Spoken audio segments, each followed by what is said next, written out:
ఈ రాత్రి దేవుని సన్నిధానంలో మనము ఆది కాండంలో నుంచి 6వ అధ్యాయము 13వ వచనం 11వ వచనం కాడి నుంచి మనం చదువుకుని మనం ముందుకు వెళ్దాం. మొట్టమొదటిగా 13వ వచనాన్ని చదువుదామండి. దయచేసి ఆది కాండం 6వ అధ్యాయము 13వ వచనం. దేవుడు నోవాహుతో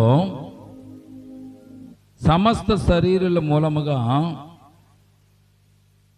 భూమి బలత్కారముతో నిండి ఉన్నది గనుక నా సన్నిధిని వారి అంతము వచ్చి ఉన్నది, ఇదిగో వారిని భూమితో కూడా నాశనము చేయుదును. ప్రియదిన బిడ్డలారా, చిన్ని ప్రార్థన. ప్రేమల తండ్రి, కృపగల దేవందరములనైనా ఇంతవరకు నైనా పాటలు ఎందు తోడుకున్న దేవ నీకే స్తుతి స్తోత్రాలు. అటు రీతిగానే ప్రభా గతించిన వారులన్నీ కాపాడి భద్రపరిచారు, క్షేమమునిచ్చారు. అటు రీతిగానే నైనా ఈ సమయం ముందు మీ సన్నిధానంలో పాలు పంపులు పొందే భాగ్యం కూడా మాకు ఇచ్చినందుకు వేలాది వందనాలు, స్తుతులు, స్తోత్రాలు తండ్రి. ఈ రాత్రి నేను ప్రభా మరి నీ బిడ్డలమైన మాతో మీరు ఉండండి. నైనా చదవబడిన వాక్య భాగాన్ని ప్రభా విరిచి వడ్డించండి. నీ బిడ్డలమైన మా అందరితో మాట్లాడండి. నిలబడి దాసుని మరుగుపరచండి. దాసుని ముఖాంతంలో వచ్చి మీరే మాట్లాడండి. నీ దాసుడు పుట్టేవాడు మట్టివాడు తండ్రి. నీ దాసునికి నేను నోటికి బోరగా మీరే ఉండి మీరే మాతో మాట్లాడండి. నీ దాసుని అరికాలు మొదలుకొని నడినెత్తి వరకు కూడా మీ సంపూర్ణ ఆత్మ స్వాధీనంలో ఉంచుకోండి తండ్రి. ఈ స్థలాన్ని, సమయాన్ని మీ చేతులకు అప్పగించుకుంటూ యేసయ్య ఉన్నతమైన పరిశుద్ధ నామమున ప్రార్థించి మిక్కిలి వినయంతో బ్రతిమలాడి వేడుకొంచున్నాము తండ్రి. ఆమేన్, ఆమేన్. ప్రియమైన బిడ్డలారా, ఆది కాండపు గ్రంథం అంతా కూడా మనము చాలా క్లుప్తంగా మొదటి అధ్యాయం నుంచి ఆఖరి అధ్యాయం వరకు మనము ఇదివరకే ధ్యానం చేసుకున్నాం. మరొకసారి ఈ ఆది కాండంలో నుంచి కొన్ని విషయాలు మనం నేర్చుకోవడానికి మనం ప్రయత్నం చేయాలని ప్రభు పేరట మీకు మనవి చేస్తున్నాం.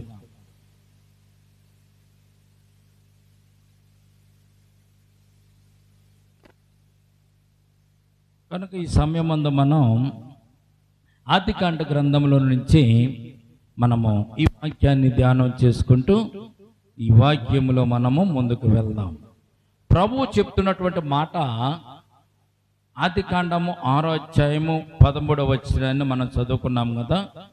కనుక మనము 11వ వచనాన్ని కూడా ఒకసారి చదివితే ఈ 13వ వచనానికి ఉన్నటువంటి విశేషం ఏమిటో మనకి అర్థమవుతుంది. 11వ వచనం నేను చదువుతాను. భూలోకము దేవుని సన్నిధిని చెడిపోయి ఉండెను, భూలోకము బలత్కారముతో నిండి ఉండెను. దేవుడు సృష్టించిన ఈ సృష్టిలో భూలోకమంతా చెడిపోయి ఉన్నట్టుగా పరిశుద్ధ గ్రంథంలో మనం చూడగలుగుతున్నాం. దేవుడు సృష్టించినటువంటి భూమి దేవుడు సృష్టించినప్పుడు చాలా శ్రేష్టంగా ఉంది, అందముగా ఉంది, సౌకర్యంగా ఉంది. ఈ భూమి ప్రజలు నివసించడానికి అనుకూలంగా కూడా ఉన్నట్టుగా ఆదికాండ గ్రంథంలో మనము జ్ఞాపకం చేసుకున్నాం. అయితే ఈ సమయం ముందు మనము జ్ఞాపకం చేసుకున్నట్లయితే ప్రియదేని బిడ్డలారా, ఈ ఆది కాండంలోనే దేవుడు 11వ వచనంలో మనకు తెలియజేస్తున్న మాట ఏమిటంటే భూలోకము దేవుని సన్నిధిని చెడిపోయి ఉండెను. అదేమిటండి? దేవుడు సృష్టించిన సృష్టి చాలా సంతోషంగాను ఆనందంగాను ఆహ్లాదకరంగా ఉండాలి కదా. దేవుడు భూమిని సృష్టించినప్పుడు మొదటి రోజుని, 2వ రోజుని, 3వ రోజుని, 7వ రోజున కూడా దేవుడు చేసినప్పుడు ఇది మంచిది, ఇది మంచిది, ఇది మంచిదని దేవుడు చెప్పాడు కదా.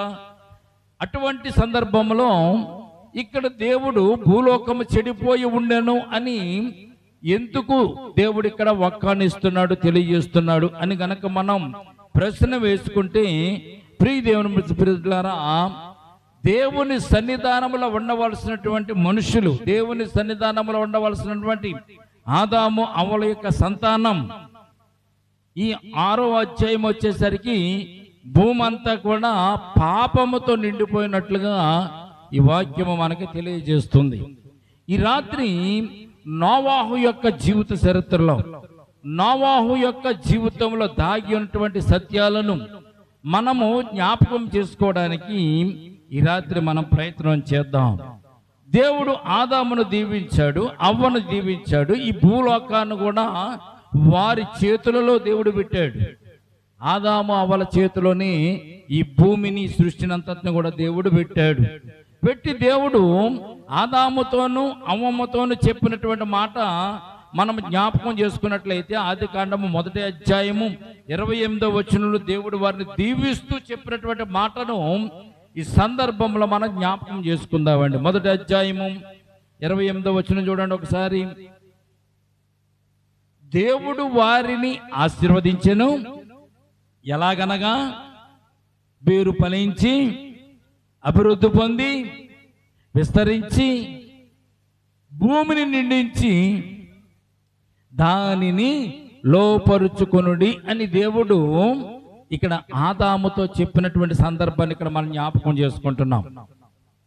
అంతకు ముందు దేవుడు 7 దినాలను సృష్టిని చేసిన తర్వాత 6 దినాలను సృష్టిని చేసి 7వ దినాన్ని దేవుడు విశ్రమిస్తూ వారికి కొన్ని ఆజ్ఞలు ఇచ్చాడు, కొన్ని కట్టడలు తెలియజేశాడు, కొన్ని మార్గనిర్దేశకాలు దేవుడు వారికి తెలియచెప్పినప్పుడు ఆదాము అవ్వలు అందులో ఒక ఆజ్ఞను వారు మీరి ఏదేని తోటలో నుంచి భూమి మీదకి వారు తోలివేయబడ్డారు. తోలివేయబడిన తర్వాత ఆదాముకు పుట్టినటువంటి హాము షేము మనం చూసినట్లయితే ఈ యొక్క ఆదాము బిడ్డలను మనం జ్ఞాపకం చేసుకున్నప్పుడు వారి ద్వారాగా కొంత పాపము భూమి మీదకు వచ్చినట్టుగా మనం చూస్తున్నాం.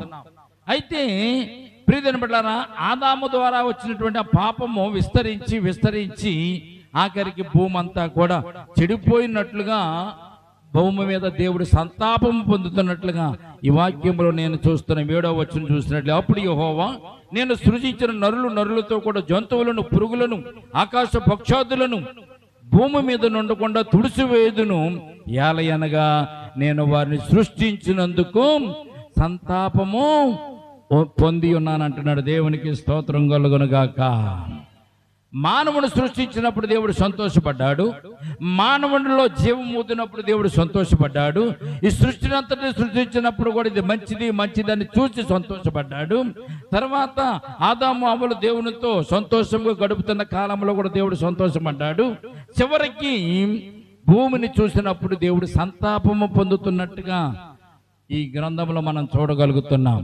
ఈ రోజున కూడా కుటుంబంలో పిల్లలు పుట్టినప్పుడు ఆనందం, పిల్లలు పెరుగుతున్నప్పుడు ఆనందం, పిల్లలతో ఆడుకుంటున్నప్పుడు ఆనందం, పిల్లలు చిన్నగా ఉన్నప్పుడు చాలా తల్లిదండ్రులకు ఆనందంగా ఉంటుంది. పెరిగి పెద్దవారైన తర్వాత వారు మాట వినకపోతే తల్లిదండ్రులకి ఎంత బాధగా ఉంటుందో దేవుడు కూడా తను సృజించినటువంటి బిడ్డలను బట్టి తను పెంచి పోషించినటువంటి తన యొక్క సంతానాన్ని బట్టి దేవుడు కూడా ఇక్కడ సంతాపం పొందుతున్నట్టుగా మనం చూస్తున్నాం. నేను సృజించిన నరులతో కూడా జంతువులను, పురుగులను, ఆకాశ పక్షాదులను భూమి మీద లేకుండా తుడిచివేయుదును, ఏలయనగా నేను వారిని సృజించినందుకు సంతాపము నొంది ఉన్నానంటున్నాడు దేవుడు.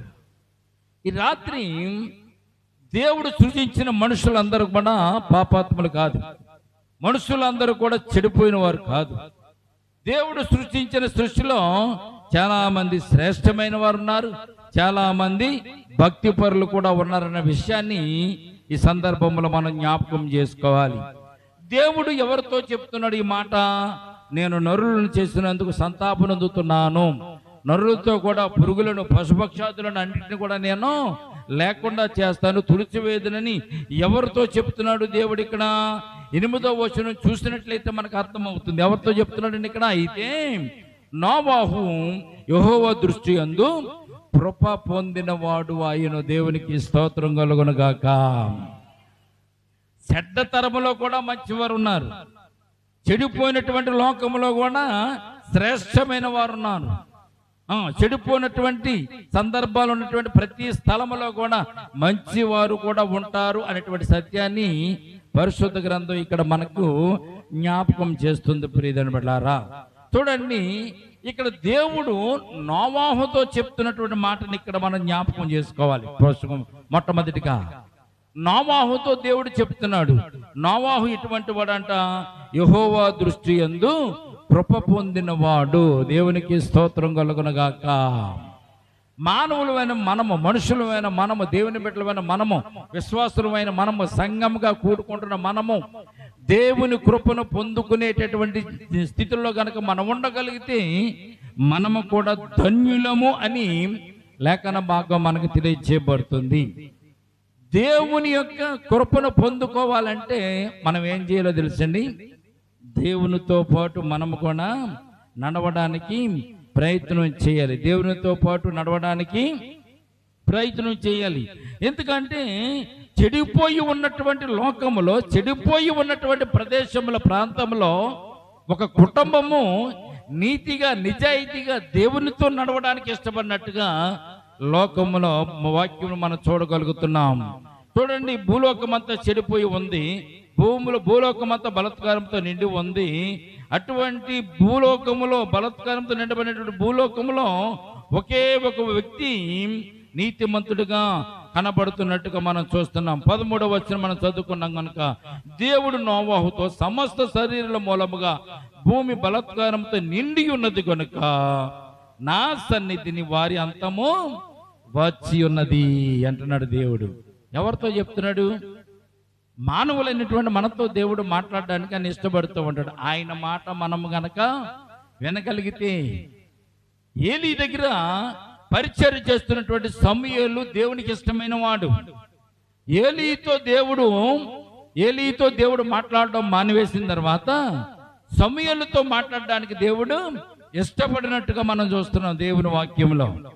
అట్టి రీతిగానే చెడిపోయి ఉన్నటువంటి లోకంలో, చెడిపోయి ఉన్నటువంటి ప్రజల మధ్యలో ఒక వ్యక్తి నీతిగా నిలబడ్డాడు కనుక, నీతిగా జీవిస్తున్నాడు కనుక, దేవునితో జీవిస్తున్నాడు కనుక, ప్రియమైన బిడ్డలారా, దేవుడు ఆ వ్యక్తితో మాట్లాడుతున్నాడు.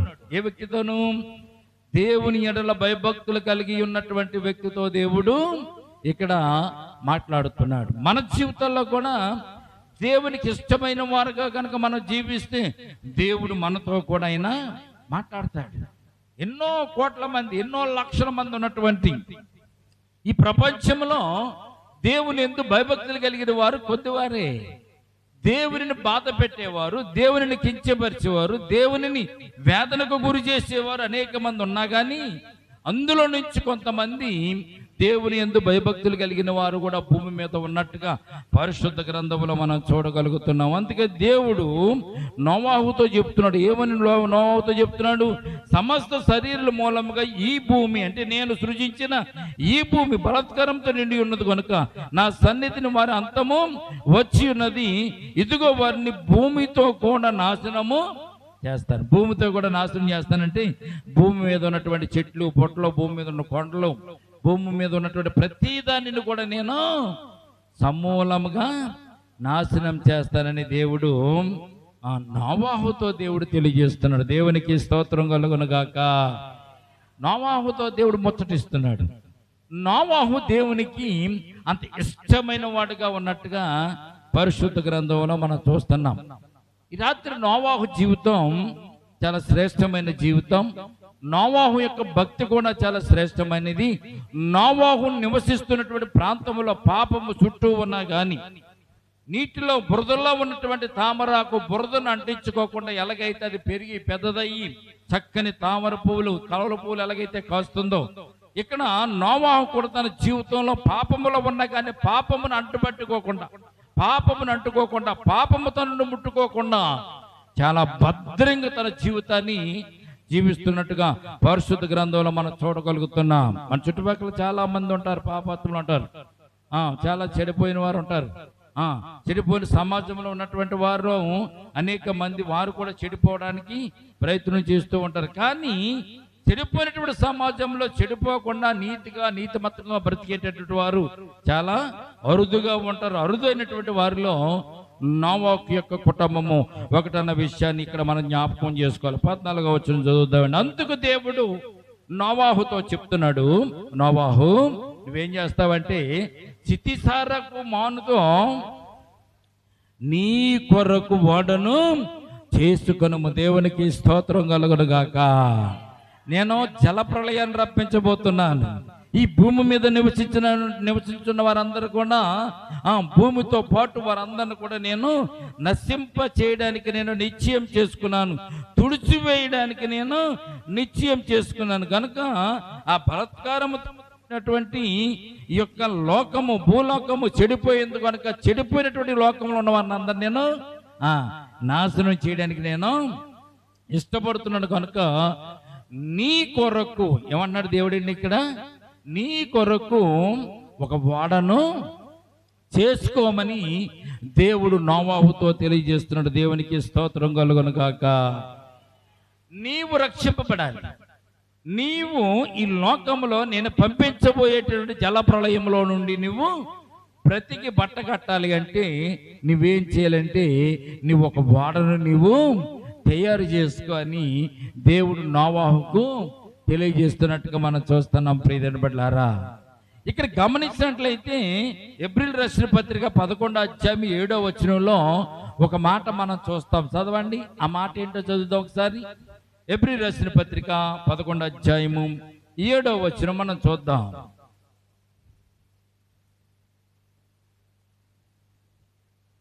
అక్కడ విశ్వాస వీరుల జాబితా ఉంటుంది.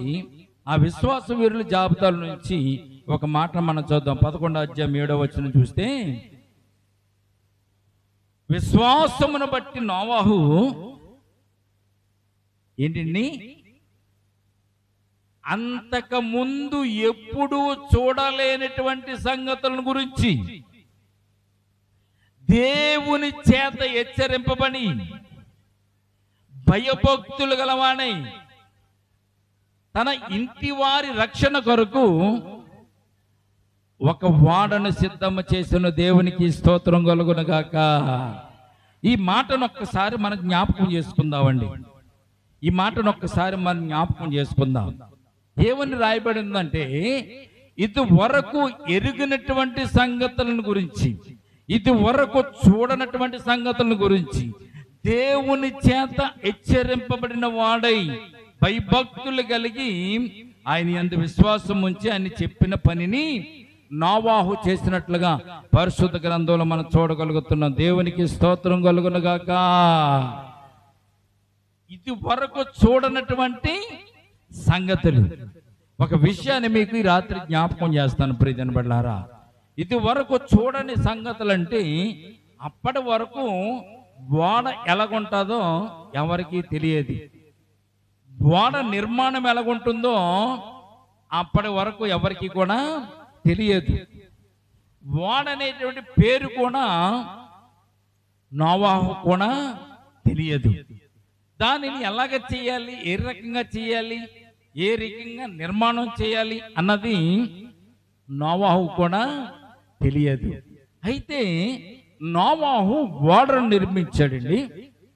నోవాహు ఓడను నిర్మించడానికి 120 సంవత్సరాలు పట్టింది. దేవునికి స్తోత్రం కలుగును గాక. 120 సంవత్సరాలు ఓడ నిర్మాణం చేయడానికి సమయం పట్టింది. నోవాహు బతికిన దినములన్నీ కూడా 950 సంవత్సరాలు నోవాహు బతికాడు. నోవాహుకు 600 సంవత్సరాల వయసులో దేవుడు జలప్రళయాన్ని రప్పించబోతున్నానని నోవాహుతో దేవుడు పలికినాడు. అయితే ఇక్కడ జరిగినటువంటి సంభవాన్ని ఒక్కసారి మనం జ్ఞాపకం చేసుకుంటే, ఒక విషయం మనతో ఎవరైనా చెప్పారనుకోండి, మనకి ఎన్ని రోజులు గుర్తుంటుంది? మా అయితే 1 రోజు, 2 రోజులు, 1 వారం అనేసరికి చాలా తక్కువ. ఎప్పుడు చూడనటువంటి సంగతులు, ఎప్పుడు చూడనటువంటి విషయాలు దేవుడు కనుక ప్రత్యక్షమై మనకి చెప్తే, నైనా నీవు ఒక ఆకాశం అంతా ఒక నక్షత్రాన్ని నువ్వు తయారు చేయి, ఆ నక్షత్రం వెలుగుతూ ఉండాలి, ఆ నక్షత్రం నడుస్తూ ఉండాలి, ఆ నక్షత్రం మాట్లాడేదిగా ఉండాలి అని ఒకవేళ దేవుడు మనతో చెప్పాడు అనుకోండి, మనం ఏమంటాం? ప్రభా, ఎప్పుడు దాన్ని చూడలేదు, ఎప్పుడు దాన్ని నేను టచ్ చేయలేదు, ఎప్పుడు అది ఎలాగుంటుందో కూడా మేము ఎవరో చూడలేదు కనుక మేము చేయడానికి మాకు అవకాశం అది లేదు కనుక మాకు అవసరం లేనిది, అవకాశం లేనిది మేము ఎలాగ చేస్తాం ప్రభు అని మనం చెప్తామా చెప్పండి. కొంతమందికి కొన్ని పనులు రావు, కొంతమందికి కొన్ని వంటలు రావు, కొంతమందికి కొన్ని రకాలుగా ఇంట్లో పనులు చేసుకోవడం తెలియదు అనుకోండి. తెలియని పనిని ఎవరైనా వచ్చి మీతో చెప్తే మీరు దాన్ని చేయడానికి చాలా కష్టపడతారు. ఇది మనుషులు చెప్తే. అదే దేవుడు చెప్పాడు అనుకోండి, మరలా మీరు ఏం చేస్తారు? దేవుడిని మరలా మీరు మాట్లాడకండి, మరలా దేవుడు మీతో చెప్తూ ఉంటాడు. ఏం చెప్తాడు? ఎలా చెయ్యాలో చెప్తాడు, ఏ రకంగా చేయాలో చెప్తాడు. ప్రియదేనబడ్డారా, పరిశుద్ధ గ్రంథంలో నోవాహు గారు ఈ ఓడను చేయడానికి దేవుడిని ఎన్నిసార్లు అడుగుంటాడో తెలుసండి? 120 సంవత్సరాల పాటు దేవుణ్ణి నోవాహు గారు అడుగుతూనే ఉన్నాడు. దేవునికి స్తోత్రం కలుగునుగాక. దేవుడు చెప్పినటువంటి ఈ ఓడ తయారీ విషయంలో నోవాహు దేవుణ్ణి అడుగుతూనే ఉన్నాడు. 120 సంవత్సరాలు అడుగుతూనే ఉన్నాడు. ప్రభువా, కింద ఎలా చేయాలి? చెక్కలతో చేయి. ఏ చెక్కతో చేయాలి? చితిసారకపు మ్రానుతో చేయి. ఓడ చేయాలి. ఓడ తయారు చేయాలంటే చెక్కలు ఆ రోజుల్లో, ఈ రోజుల్లో అయితే మనకి మిల్లులు, మిషన్లు, కోత కోయడానికి యంత్రాలు ఉన్నాయి. కానీ ఆ రోజుల్లో యంత్రాలు కానీ, కోత కోయడానికి మిషన్లు కానీ ఏమీ లేవు. చేతితోనే చేసుకోవాలి. ఆ రోజుల్లో చేతితోనే చేసుకోవాలి. ఏమీ లేకుండా చేతితో ఒక చెట్టును కోసి దాన్ని బద్దలు చేసి దాన్ని సాపుగా చేసి దాన్ని చిత్రి పట్టాలంటే మనం అవుతుందా? ఏమైనా ఉన్నాయా ఆ రోజుల్లో? ఏమీ లేవు. ఏమి లేని సందర్భంలో దేవుడు నోవాహు గారికి ఎంత జ్ఞానం ఇచ్చుంటాడు. నోవాహుతో దేవుడు ఎన్ని రకాలుగా చెప్పుంటాడు. ఏది ఎలాగ చేస్తే అది ఓడ తయారీ కొనమైనటువంటి కర్రలు దొరుకుతాయో దేవుడు ఎలా చెప్పుంటాడు. చాలా విచిత్రంగా దేవుడు నోవాహుతో ప్రతి విషయాన్ని చెక్క కానించి, మేకులు కానించి, ఆ రోజుల్లో మేకులు కూడా లేదు, చెక్కల్ని మేకులుగా చేసి వారు దాంట్లో మెజ్జాలు చేసి దాంట్లో గట్టిగా ఉండేటట్టు వారు చెక్క ముక్కల్ని మేకులుగా కొట్టేవారు ఆ రోజుల్లో. ఈ రోజుల్లో కూడా చాలా మంది వడ్రంగ మేస్తులు చూస్తే చెక్కతో మేకుల కింద చేసి వాటిని బెజ్జాలు కోసి బెజ్జల్లో వాటిని కదలకుండా కొట్టే యంత్రాలు, పరికరాలు, సుత్తుతో కొట్టే పరికరాలు ఇప్పటికీ ఉన్నాయి. ఆ రోజుల్లో నోవాహు గారు చేసినటువంటి ఓడను ఒక్కసారి మన జ్ఞాపకం చేసుకుంటే ప్రియదేనబడ్లారా, నోవాహు దేవునితో 120 సంవత్సరాలు సంభాషించాడు. దేవునికి స్తోత్రం కలుగునుగాక. నోవాహు దేవునితో సంచరిస్తూ, దేవునితో నడుస్తూ, దేవునితో మాట్లాడుతూ పగలంతా నోవాహు ఈ ఓడ పని చేస్తూ రాత్రులు నోవాహు గారు సువార్తను ప్రకటించేవాడు. దేవునికి స్తోత్రం కలుగునుగాక.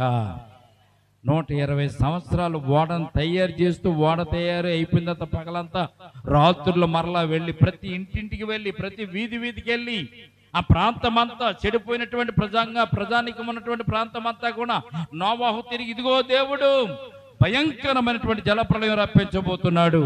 ఆ జలప్రలయంలో మీరందరూ కూడా కొట్టుకుపోతారు. మీరు మారు మనసు పొందండి, బాప్తిస్యం పొందండి, రక్షణ పొందండి. రక్షణ అనే ఓడలోనికి మీరు ప్రవేశించడానికి సిద్ధపడండి. దేవుడు నన్ను ఓడ చేయమని చేస్తున్నాను, ఈలోపు మీరు మారు మనసు పొందని దేవుడు చెప్పాడని నోవాహు వాళ్ళు చెప్తున్నటువంటి సువార్తను ప్రజలందరూ ఇన్ని నోవాహు గారిని ఏమన్నారో తెలుసా? మరి ఇటు పిచ్చోడురా.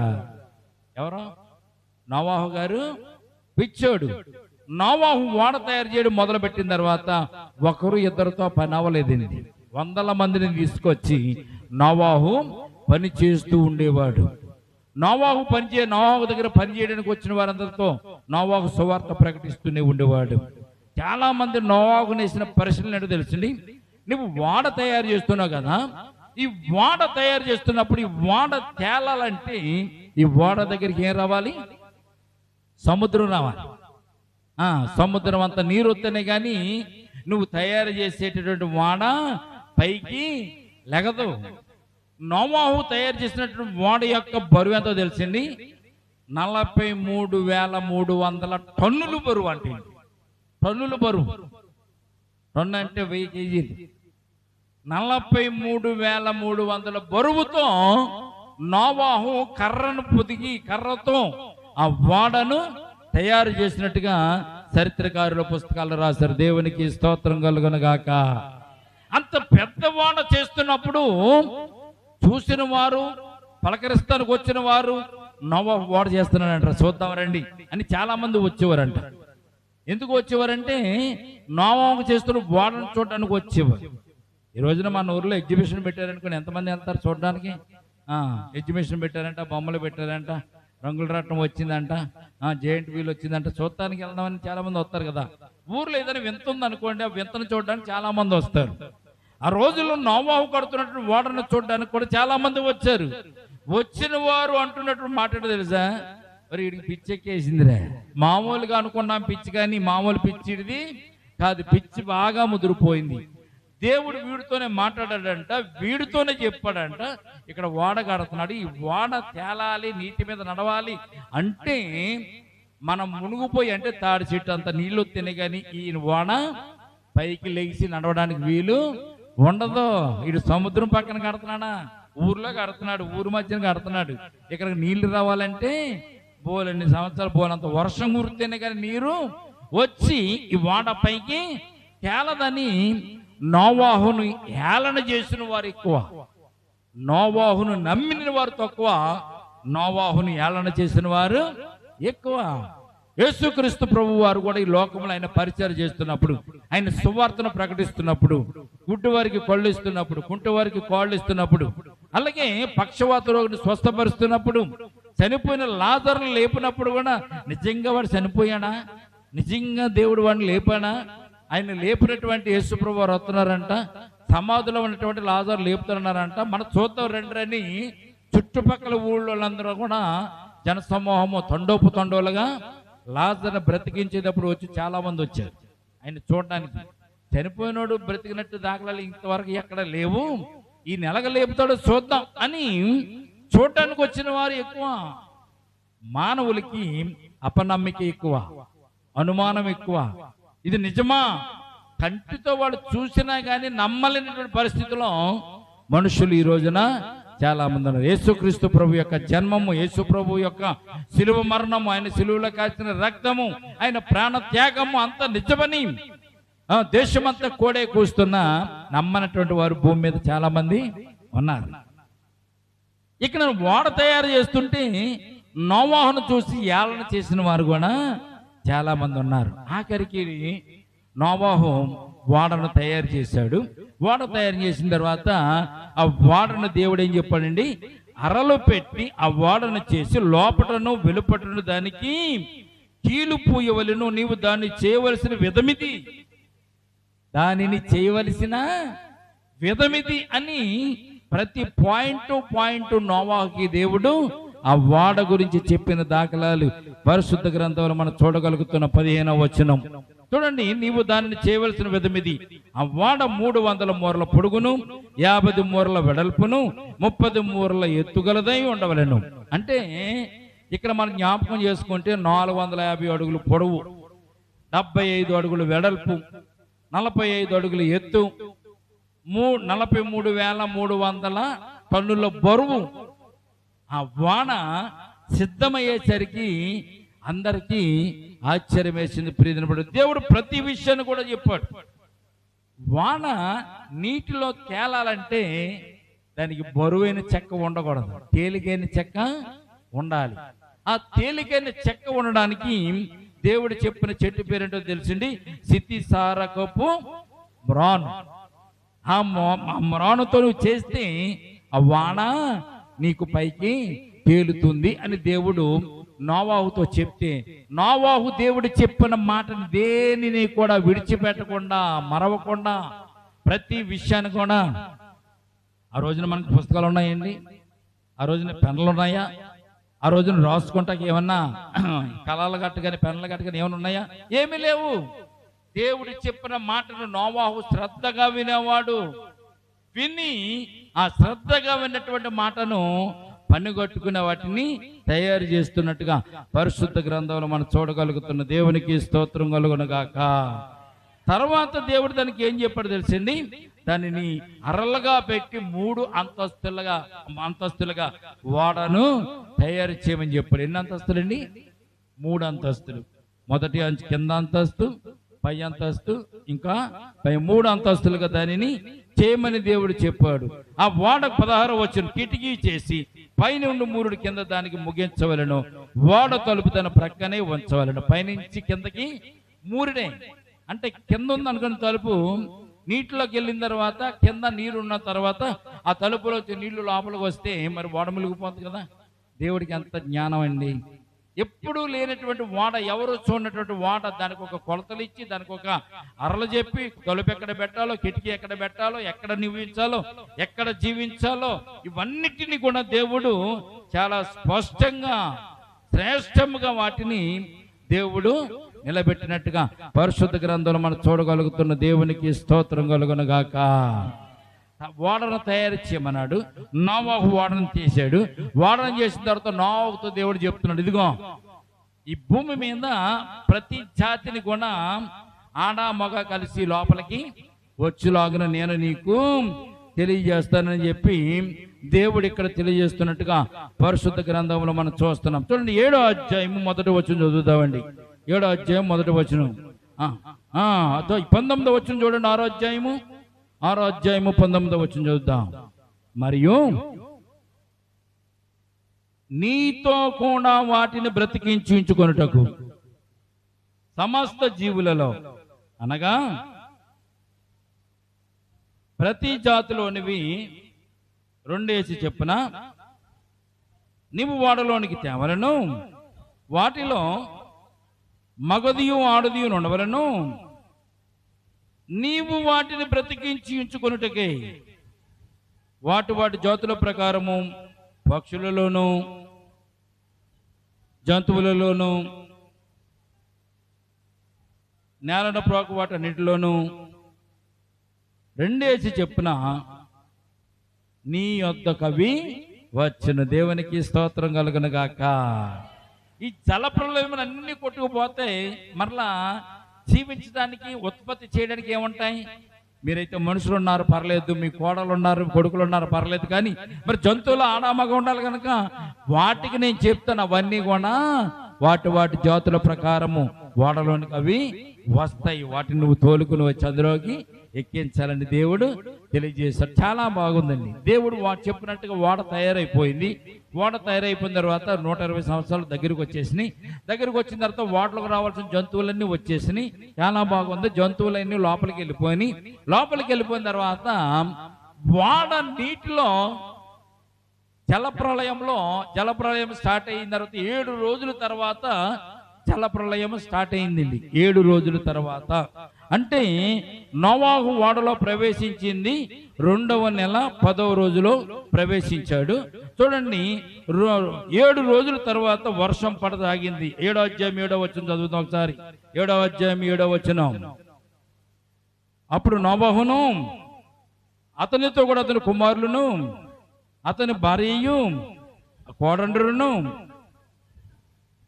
తప్పించుకొనుటకై ఓడలో ప్రవేశించిరి. ఆజ్ఞాపించిన ప్రకారము జంతువులలోను పక్షుల్లోను నేలను ప్రోక వాటన్నిటిలోను నోవాహు వద్దకు చేరిను. దినములైన తర్వాత భూమి మీదకు వచ్చాను. చాలండి ప్రియదనబడ్డారా. 7 దినములైన తర్వాత దేవుడు జలప్రళయాన్ని రప్పించడం మొదలు పెట్టాడు. 7 దినాలు అయిన తర్వాత ఎన్ని రోజులు వచ్చినాయి అంటే అండి, 40 పగళ్ళు 40 రాత్రులు ఏకపక్షముగా భూమి మీద వర్షము కురిచిందంట. 12వ వచనం చూద్దాం. 7వ అధ్యాయం 12వ వచనం. 40 పగళ్ళు 40 రాత్రులను ప్రచండ వర్షము భూమి మీద కురిచెను. ఆ దినమందే నోవాహును నోవాహు కుమారులకు షేమును ఆమును యాపేతును నోవాహు భార్యయు వారితో కూడా అతని 3 కోడండ్రులను ఆ ఓడలో ప్రవేశించి, అవే కాదు జాతుల ప్రకారం పక్షులను జంతువులు కూడా ప్రవేశించినట్లుగా పరిశుద్ధ గ్రంథంలో మనం చూస్తున్న. దేవునికి స్తోత్రం కలుగునుగాక. వాన ప్రారంభమైంది, జలప్రళయం ప్రారంభమైంది. ఎలా కురుస్తుందంటే తెలుసండి, ఉండపోత వర్షంగా ఆకాశం నుంచి వాన కురుస్తుందంట. దేవుడు ఏం చేశాడంట, ఆకాశ తూములు విప్పాడంట. భూమి మీద ఉన్నటువంటి భూమి అగాధ జలములను ఊటలను కూడా దేవుడు విప్పేసరికి అలా మామూలుగా పైనుంచి వర్షం పడితే భూమిలోనికి ఇంకిపోతూ ఉంటుంది వాన. అటువంటిది పైనుంచి పడేటువంటి వర్షము ఒక రీతిగా పడుతుంటే భూమి కింద నుంచి కూడా జలాలు పైకి రావడం మొదలుపెట్టినాయి అంటే, ఎప్పుడైతే పైనుంచి కురిసే వర్షము కింద నుంచి వచ్చే నీరు క్రమక్రమంగా పెరగడం మొదలుపెట్టినాయి అంటే, వీళ్ళు నోవా చెప్పాడు కదా, దేవుడు జలప్రళయం రప్పించబోతున్నాడు, మీ పాపాలను బట్టి మీరు చనిపోతారు, మీరు ఓడలోకి రండి అని ప్రసారం చేస్తే వీళ్ళు వినలేదు కదా. విన్నోళ్ళు వర్షం మొదటి రోజున వర్షం కురిసేసరికి వీళ్ళు ఏమనుకున్నారంట, ఏమలేదు ఎప్పుడు కురిసే వర్షమే కదా, అదే తగ్గిపోతుంది అనుకున్నారు. 2 రోజులు కురిసేసరికి ఏమా అయితే రేపు తగ్గిపోతుంది అనుకున్నారంట. క్రమేపీ అది కురవడం మొదలుపెట్టిన తర్వాత భూమి మీద నీరు ఎక్కడం మానేసి భూమి మీద నీరు నిలవడం మొదలుపెట్టి చీలమండలి లోతు నీళ్లు వచ్చినాయండి. ఎక్కడికి వెళ్ళాలన్నా కానీ చీలమండలి వరకు నీళ్ళు వస్తాం మొదలుపెట్టినాయంట. ఇదేంటిరా 2 రోజులకి నీళ్ళు ఇంకిపోవాలి కదా, ఇంకుతలేదంటే పెరిగిపోతాయి అనుకోండి. 3వ రోజు ఇంకా పెరిగిపోతుంది, 4వ రోజు ఇంకా పెరిగిపోతుందంట.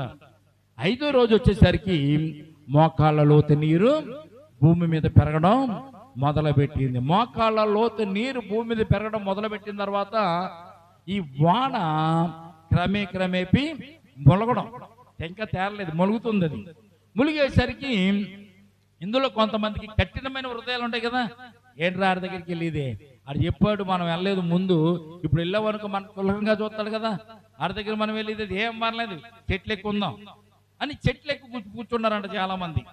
కొంతమంది చెట్లు ఎక్కారు, కొంతమంది కొండలు ఎక్కారు, కొంతమంది పుట్టలు ఎక్కారు, ఈ నీటికి జరిసాలకి ఎక్కారంట.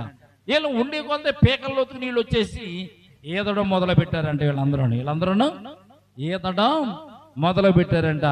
ఈదడం మొదలు పెట్టేసరికి మొత్తం భూమి మీద ఉన్నటువంటి జంతువులు ఇంతువులు అన్ని కొట్టుకుపోవడం మొదలుపెట్టినాయి. వీళ్ళు ఈదడం మొదలు పెట్టారు. పీకల్లోకి నీళ్ళు వచ్చేసిన తర్వాత నోవాహు దగ్గరకు వచ్చి నోవాహు గారు ఓడను తలుపు తట్టి, నోవాహు మేము చచ్చిపోతాను ఒకసారి తలుపు తీయ్యా, నువ్వు రమ్మన్నా కదా మేము వచ్చామంటున్నారంట. ఇప్పుడు దేవుడు నోవాహు గారు అన్నాడంట, లేదు దేవుడు మమ్మల్ని అందరూ లోపల పెట్టి తలుపు మూసి అని వెళ్ళిపోయాడు, మా చేతులు ఏమీ లేదన్నారంట. వీళ్ళ పీకల్లోతో నీళ్ళు వచ్చిన తర్వాత ప్రతి వాడు కూడా అందులో కొట్టుకుపోవడం మొదలు పెట్టారంట. ప్రియదిన బిడ్డలారా, దేవుడు చెప్పాడు, ఈ భూమి మీద ఉన్నటువంటి నరులందరినీ కూడా నేను ఏం చేస్తాను, నాశనం చేస్తానని దేవుడు చెప్పినట్టుగా దేవుడు చేయడం మొదలుపెట్టాడు. 18వ వచనం చూడండి, 7వ అధ్యాయం 18వ వచనం.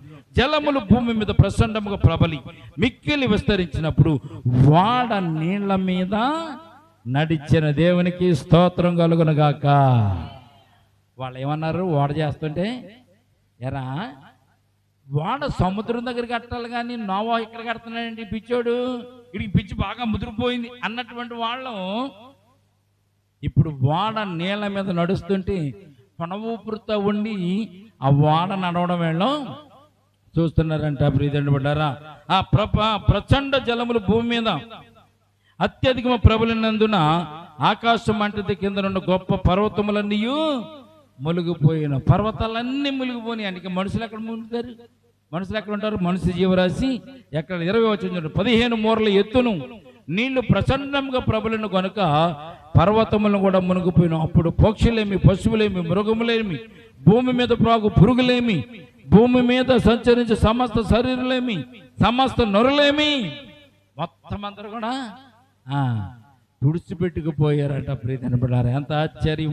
22వ వచనం చూడండి, పొడి నేల మీద ఉన్న వాటన్నిటిలోను నాసిక రంధ్రంలో జీవాత్మ సంబంధమైన ఊపిరి గలవన్నీ చనిపోయిన, నరులతో కూడా పశువులను, పురుగులను, ఆకాశ పక్షులు, నేల మీద ఉన్న జీవరాశులన్నీ తుడిచివేయబడిన, అవి భూమి మీద నుండకుండా తుడిచివేయబడిన. నోవాహు అతనితో కూడా ఆ ఓడలో ఉన్నవి మాత్రము మిగిలి ఉండెను. 24వ వచనం చూడండి ఒకసారి. 150 దినముల వరకు నీళ్లు భూమి మీద ప్రచండముగా ప్రబలెను. దేవునికి స్తోత్రం కలుగునుగాక. భూమి మీద నీళ్లు ఎన్ని రోజులు ఉన్నాయంటండి? 150 రోజులు భూమి మీద నీళ్లు ఉంటే ఎవడు బతుకుతాడండి? 4 రోజులు నీటిలో ఉంటేనే మన కాళ్ళు చల్లబడిపోతాయి, నీరసం వచ్చేస్తుంది, రోగాలు వచ్చేస్తాయి, జ్వరాలు వచ్చేస్తాయి. రెండో విషయం ఏంటంటే, చచ్చిపోయినటువంటి జంతువులు కానీ పక్షులు కానీ నీటి మీద తేలుకుంటూ వచ్చినప్పుడు దాని మీద వచ్చేటువంటి అనారోగ్యాలు ఎంత అవుతుందో తెలిసింది. తుఫాన్లు వచ్చి కొట్టుకుపోయిన తర్వాత శవాలన్నీ కూడా ఓ పక్కకి వెళ్ళిపోయినప్పుడు గోదాట్లో కానీ కాలంలోని కానీ ఈ శవాలు గుట్టల కింద పడిపోయినప్పుడు ఆ ఏరియా అంతా కూడా డయేరియా వచ్చేస్తుంది. ఆ ఏరియా అంతా బ్యాక్టీరియాతో నిండిపోతుంది. ఆ చుట్టుపక్కల ఉన్న వాళ్ళందరూ కూడా రోగాలతో చచ్చిపోతారు. కానీ దేవుని కృప చూడండి, నోవాహు దేవునితో నడిచాడు కనుకని నోవాహు కుటుంబాన్ని దేవుడు కాపాడినట్లుగా పరిశుద్ధ గ్రంథంలో మనం చూడగలుగుతున్నాం. దేవునికి స్తోత్రం కలుగును గాక. నోవాహు వాడలో ఎన్ని రోజులు ఉన్నాడు? నోవాహు వాడలో ఎన్ని రోజులు ఉన్నాడండి? ప్రియమైన బిడ్డలారా, నోవాహు వాడలో ఉన్నటువంటి రోజులు ఎన్నో తెలిసింది.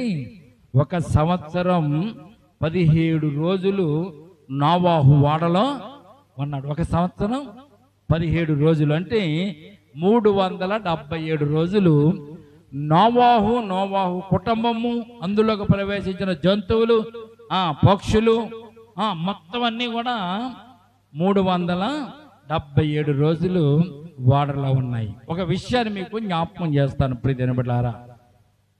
1 సంవత్సరం పాటు తినడానికి గ్రాసం ఎంత కావాలి?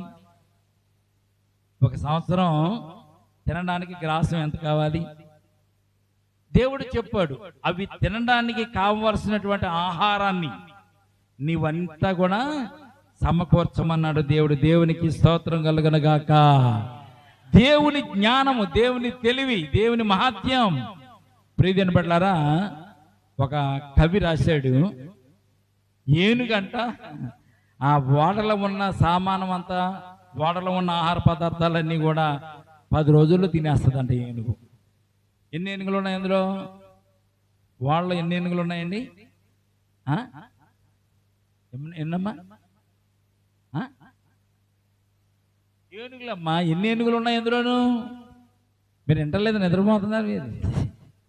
వాడలో ఎన్ని ఏనుగులు ఉన్నాయి?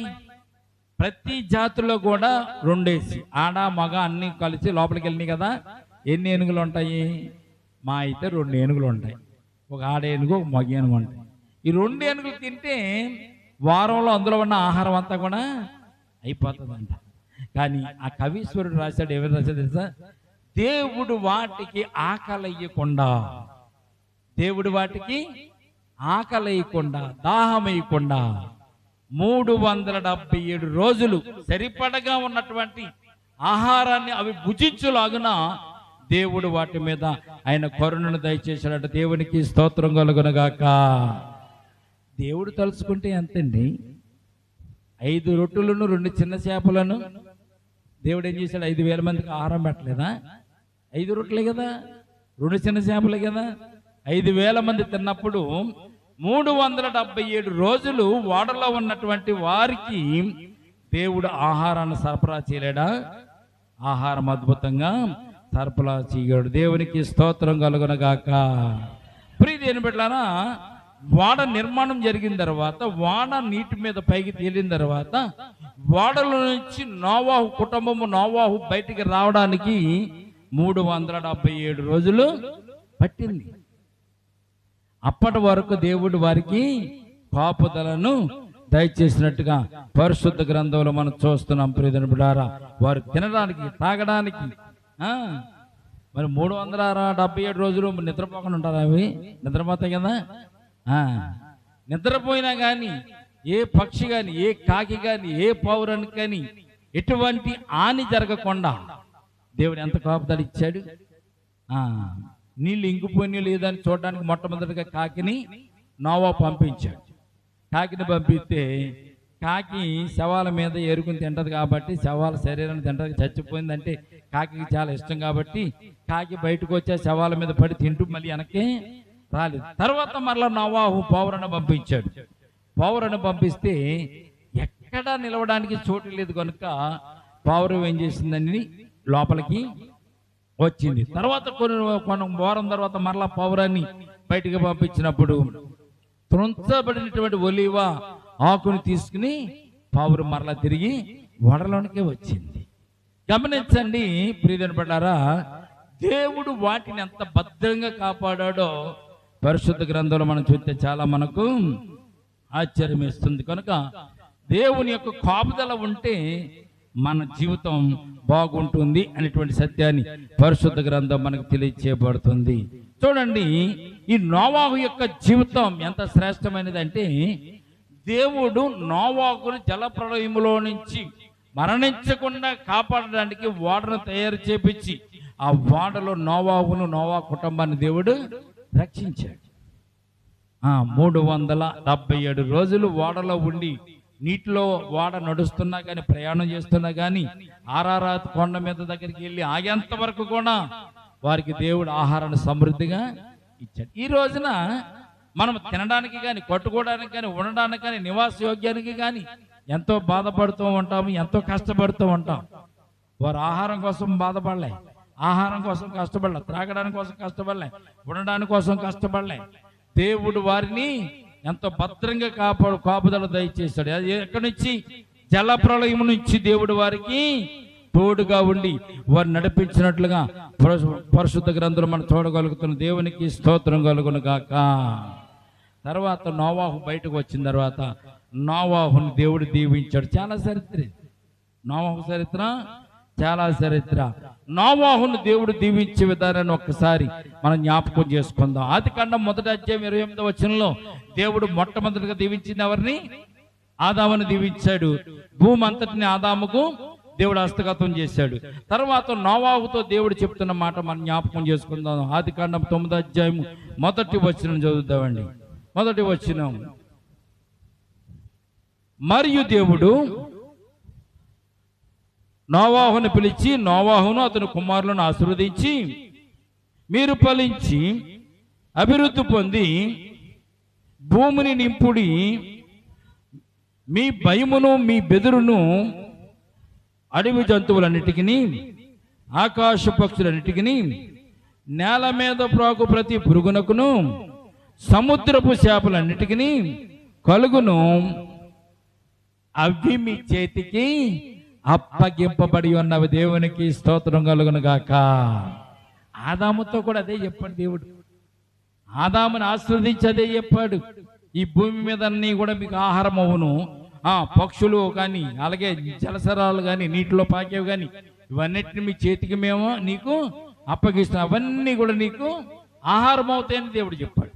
ఇక్కడ నోవాహుతో కూడా అదే చెప్తున్నట్టుగా పరిశుద్ధ గ్రంథంలో మనం చూస్తున్నాం. 3వ వచనం చూడండి, ప్రాణము గల సమస్త సరములు మీకు ఆహారమగును, పచ్చని కూర మొక్కలను ఇచ్చినట్లు వాటిని మీకు ఇచ్చి ఉన్నాను అని దేవుడు చెప్తున్నాడు. పచ్చని కూర మొక్కలను తిన్నప్పుడు, అలాగే జలసరాలన్నీ కూడా సమస్త శరములు మీకు ఆహారం అవుతాయి. అందుకే ఈ రోజున తినే విషయంలో, త్రాగే విషయంలో మన జాగ్రత్తగా. తర్వాత దేవుడు వారికి ఒక కట్టడను కూడా నిర్మించాడు.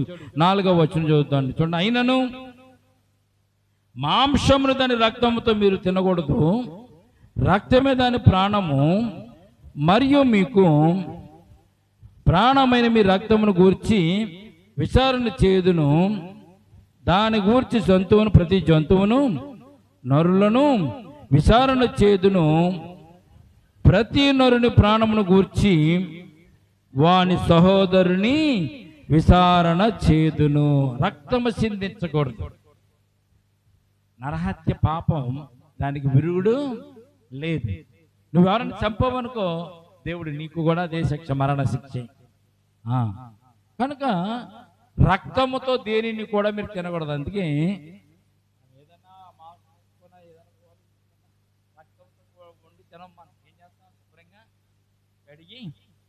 శుభ్రం చేసి తర్వాత దానిని మనం వంట చేసుకుని మనం దేవుడు ఇచ్చినటువంటి ఆజ్ఞలు. దేవునికి స్తోత్రం కలుగును గాక. దేవుడు నోవాహును దీవించాడు, నోవాహు కుమారులను దీవించాడు. ఈ లోకమంతటిని మరలా నోవాహు కుటుంబానికి దేవుడు ఇచ్చినట్టుగా పరిశుద్ధ గ్రంథంలో మనం చూడగలుగుతున్నాం. దేవుడు ఏదైనా వనంలో ఆదాము అవ్వలకు తోటతో ఇచ్చినట్టుగానే నోవాహుకి ఇక్కడ తోటను కూడా నాటినట్టుగా పరిశుద్ధ గ్రంథంలో మనం చూస్తున్నాం. ఆదాముకు నోవాహుకు చాలా తారతమ్య సంబంధాలు ఉన్నట్టుగా మనం చూస్తున్నాం. చూడండి, నోవాహులోను ఆదాములోను కొన్ని పోలికలు మనము చూడగలుగుతున్నాం. ఆదాముతో మొదటి సృష్టి దేవుడు చేశాడు, నోవాహుతో రెండవ సృష్టి దేవుడు చేస్తున్నాడు. ఆదాముతో మొదటి సృష్టిని దేవుడు చేస్తాడు, నోవాహుతో రెండవ సృష్టిని దేవుడు చేస్తున్నాడు. ఆదామును దీవించినట్లుగానే నోవాహును కూడా దేవుడు దీవించాడు. ఏదేని తోట వనమును వేసి ఆదాముకు దేవుడు ఇస్తే, ఇక్కడ 9వ అధ్యాయం 20వ వచనంలో మనం చూస్తే నోవాహు కూడా ఇక్కడ ఒక తోటను భూమి మీద మరలా, అన్ని చెట్లన్నీ పోయినాయి కదా, అన్ని ఫలాలన్నీ పోయినాయి కదా, మరలా దేవుడు నోవాహుతో ఒక తోటను నాటుతున్నట్టుగా పరిశుద్ధ గ్రంథంలో మనం చూడగలుగుతున్న. దేవునికి స్తోత్రం కలుగును గాక. చూడండి, ఆదాముకు నోవాహుకు ఉన్నటువంటి సంబంధం ఒక విషయాన్ని మీకు జ్ఞాపకం చేస్తాను. 9వ అధ్యాయం 20వ వచనం చూద్దాం. 9వ అధ్యాయం 20వ వచనం. వ్యవసాయం చేయని ఆరంభించి ద్రాక్ష తోట వేసెను, తన పిమ్మట ద్రాక్ష రసము త్రాగి మత్తుడై చాలని తన గుడారములో వస్త్రహీనుడుగా ఉండేను. అంటే దిగంబరత్వాన్ని ఇక్కడ మనం చూస్తున్నాం. ఆదాము అవ్వలు కూడా మొట్టమొదటిగా వారు దిగంబరులుగానే ఉన్నారు, కానీ నీతిమత్వమైనటువంటి దిగంబరత్వాన్ని అక్కడ మనం చూస్తున్నాం. దేవుని మహిమ వారు చుట్టూ ప్రకాశించినందున వారు సిగ్గు ఎరుగక ఉండిరి అనేటువంటి మాటను అక్కడ మనం చూస్తాం. నోవాహులో కూడా దిగంబరత్వాన్ని చూస్తున్నాం. ఈ నోవాహులో ఉన్నటువంటి దిగంబరత్వం దిగజారిన స్థితికి సూచనగా ఇక్కడ మనం చూస్తున్నాం. అక్కడ ఆదామవ్వలు దిగంబరంగా ఉన్నా కానీ అది నీతిమత్వమైన దిగంబరత్వం. ఇక్కడ నోవాహులో ఉన్న దిగంబరత్వం ఏంటంటే దిగజారిన స్థితికి మనము ఈ దిగంబరత్వాన్ని మనం చూస్తున్నాం. ప్రియమైన బిడ్డలారా, అయితే దేవుడు నోవాహుతో నిబంధన కూడా చేసినట్లుగా పరిశుద్ధ గ్రంథంలో మనం చూస్తున్నాం. ఓడలోంచి బయటకు వచ్చిన తర్వాత నోవాహు దేవునికి బలి అర్పించి బలిపీఠం కట్టి బలి అర్పించిన తర్వాత బలిని ఆగ్రహించిన తర్వాత 9వ అధ్యాయం 11వ వచనం మనం చూస్తే మనకు ఒక చక్కని మాట ఇక్కడ ప్రభు మనకు తెలియజేస్తున్నాడు. నోవాహుతో దేవుడు నిబంధన చేస్తున్నాడు. 11వ వచనం చదవండి, ప్రార్థన చేసుకుందాం. నేను మీతో నా నిబంధన స్థిరపరచుదును, సమస్త శరీరులు ప్రవాహ జలముల వలన ఇకను లయపరచబడరు, భూమిని నాశనం చేయుటకు ఇకను జల ప్రవాహం కలుగుదని పలికెను. మరియు దేవుడు చెప్తున్నాడు నోవాహుతో, నాకును మీకును మీతో కూడున్న సమస్త జీవరాశులకు మధ్య నేను తరతరములకు ఏర్పరచుచున్న నిబంధనకు గుర్తు ఇదే. చదవండి. మేఘములను ధనుసును ఉంచితిని, అది నాకును భూమికి మధ్య నిబంధనకు గుర్తుగా నుండును. భూమిపైకి నేను మేఘమును రప్పించినప్పుడు ఆ ధనుస్సు మేఘములో కనపడు. 16వ వచనం. ఆ ధనుసు మేఘములో నుండును, నేను దానిని చూసి దేవునికి భూమి మీద ఉన్న సమస్త శరీరంలో ప్రాణము గల ప్రతిదానికి మధ్యనున్న నిబంధనను జ్ఞాపకము చేసుకుందును. దేవునికి స్తోత్రం కలుగును గాక. నోవాహుతో దేవుడు నిబంధన చేస్తున్నాడు. ఇటువంటి జలప్రలయానికి నేను రప్పించనంటున్నాడు. నోవాహు ఎప్పుడైతే బలిపీఠం కట్టి దేవునికి బలి అర్పించాడో, బలి అర్పించిన తర్వాత ఆ యొక్క బలిని ఆస్వాదించిన దేవుడు నోవాహుతో నిబంధన చేశాడు.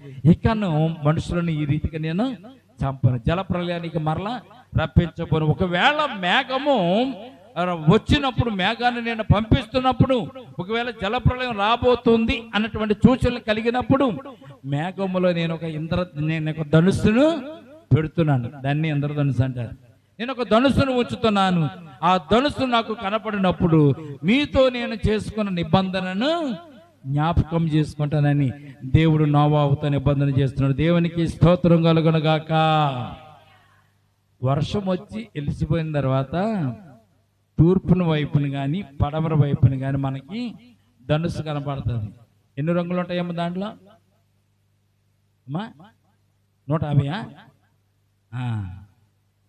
ధనుస్సులో 7 రంగులు ఉంటాయి.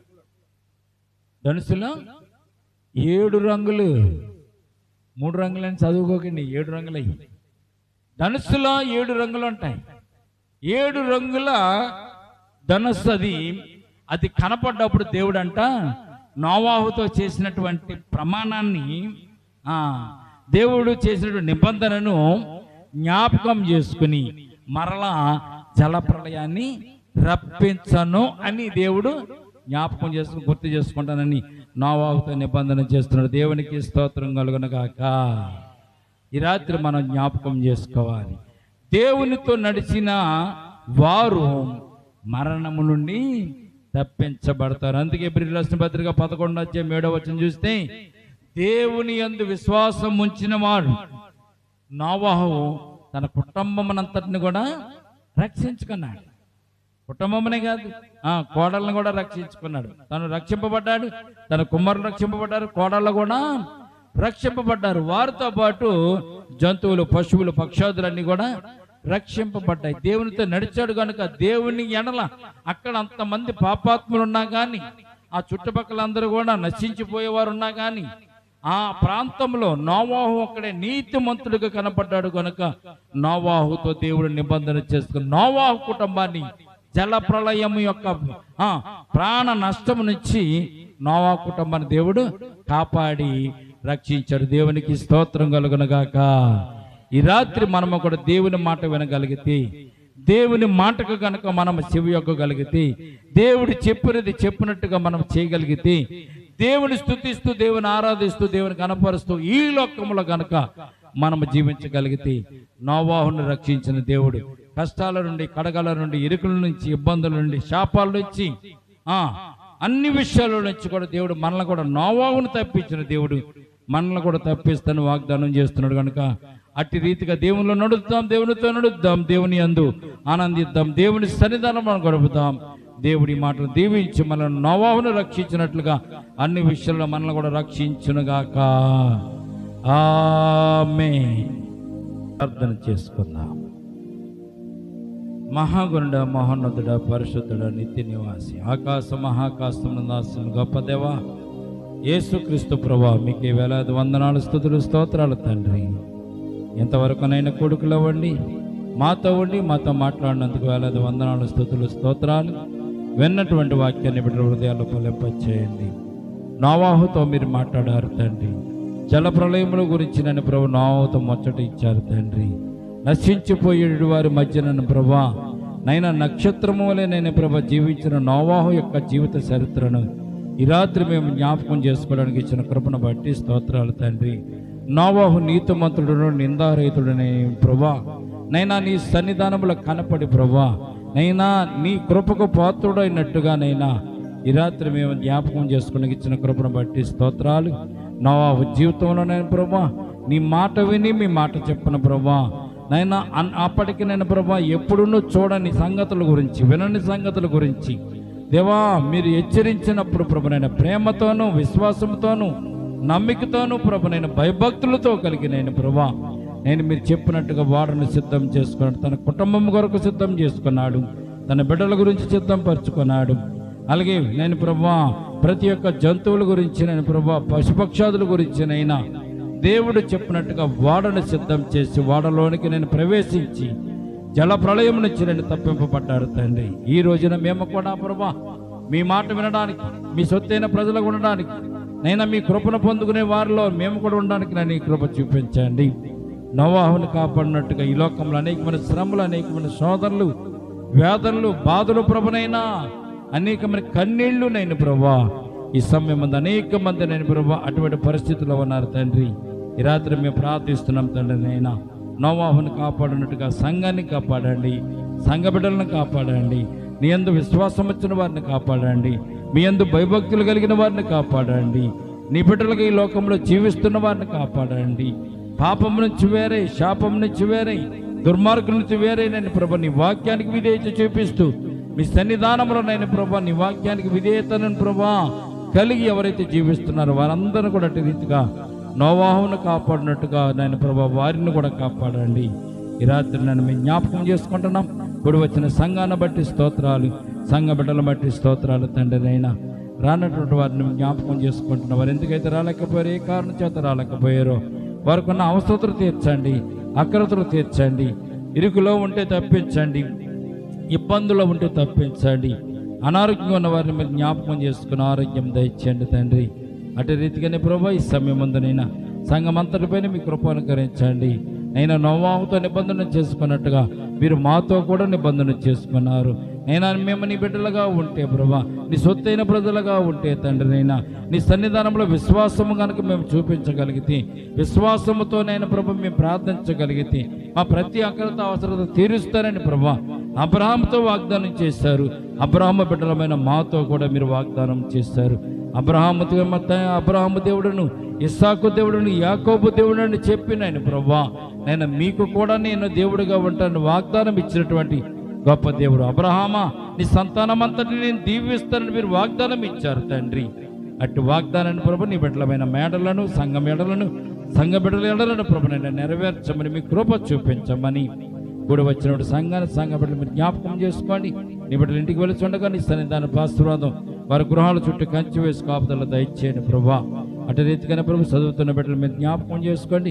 చదువులో మీరు తోడుకోండి ప్రభా. వివాహం కావాల్సిన బిడ్డల కొరకు ప్రార్థిస్తున్నాం. వారికి త్వరలో వివాహం వారు జరగడానికి నేను కృప చూపించండి. నీ ప్రణాళిక చెప్పిన ప్రభునైనా నీ బిడ్డలందరూ ఇళ్ళ ప్రభా మీ కృప చూపించమని మా చుట్టుపక్కల ఉన్న ప్రతి ఇంటిని, ప్రతి గృహాన్ని కూడా జ్ఞాపకం చేసుకోండి తండ్రి. వారికి నకరతలు అవసరతలు మీరే తీర్చండి నైనా. రేపటి దినాన్ని పునరుద్ధాన పండుగలో ప్రభు మరొక్కసారి మేమందరం కూడుకుని మిమ్మల్ని స్తుతించి మిమ్మల్ని గణపరిచేంత వరకు నైనా మీ కాపుదల, మీ కృప మాకు తోడుగా వచ్చండి. నీ బిడ్డల ఇంటికి వెళుచుండగా నీ సన్నిధాన ఆశీర్వాదం వారి గృహాల చుట్టూ కంచి వేసి కాపుదల దయచేయండి. యోబు చుట్టూ కంచి వేసిన రీతిగా నీ బిడ్డల చుట్టూ కంచి వేసి మీ కాపుదలను దయచేయండి ప్రభా. మీ దేవదూతలు కావలే వచ్చండి ప్రభునైనా. నీ బిడ్డల చుట్టూ నేను ప్రభు మీ కాపుదలు దయచేయండి. మీ పరిశుద్ధాత్మ అగ్నిని ప్రభునైనా దేవా నీ బిడ్డల చుట్టూ కంచిగా ఉంచి కాపుదలు దయచేయండి. సంఘాన్ని, సంఘ బిడ్డలు మీరు జ్ఞాపకం చేసుకోండి. అలాగే ప్రభునైనా దాసులను జ్ఞాపకం చేసుకోండి. నా బిడ్డలు జ్ఞాపకం చేసుకోండి. అలాగే ప్రభు ఈ గృహాన్ని, మందిరాన్ని కూడా జ్ఞాపకం చేసుకోండి. మందిరం చుట్టూ ప్రభునైనా మీ కంచి వేసి కాపుదలు దయచేయండి. ఈ శిలువ రక్తాన్ని ప్రోక్షించండి. శిలువ శక్తితో నింపండి ప్రభా. మీ పరిశుద్ధాత్మ అగ్ని ప్రభునైనా మా చుట్టూ, సంఘం చుట్టూ నేను ప్రభా, నీ మందిరం చుట్టూ కూడా నేను ప్రభు మీ కాపుదలు దయచేసి కృపానుకరించమని ఈ రాత్రి అంతా నేను ప్రభు క్షేమకరముగా ప్రభా నీ బిడ్డలమైన మేము ప్రభునైనా నేను ప్రభు నిద్రించి ఉదయకాల సమయంలో లేచి నీ మందిరంలో నీ సన్నిధానంలో అడుగుపెట్టే భాగ్యం అందరికి దయచేదురుగా కానీ చేసిన ప్రార్థన పాత్రను చేర్చుకోమని నజరుడైన యేసుక్రీస్తు పరిశుద్ధ నామమున ప్రార్థించి మిక్కిలి వినయముతో బ్రతిమలాడి వేడుకొంటున్నాము తండ్రి, ఆమేన్. మన తండ్రి అయిన దేవుని ప్రేమయు, కుమారుడైన యేసుక్రీస్తు కృపయు, పరిశుద్ధాత్మ అన్యోన్య సహవాసం ఇప్పుడు ఎల్లప్పుడూ ప్రభుత్వ పర్యంతము సంగమునకును మనకును సదాకాలము తోడు నీడగుండునుగాక, ఆమేన్. అందరూ చెప్దామా? యేసు రక్తమే ప్రవేశ రక్తమే యేసు నామమున సంపూర్ణ విజయం కలుగునుగాక, ఆమేన్, ఆమేన్.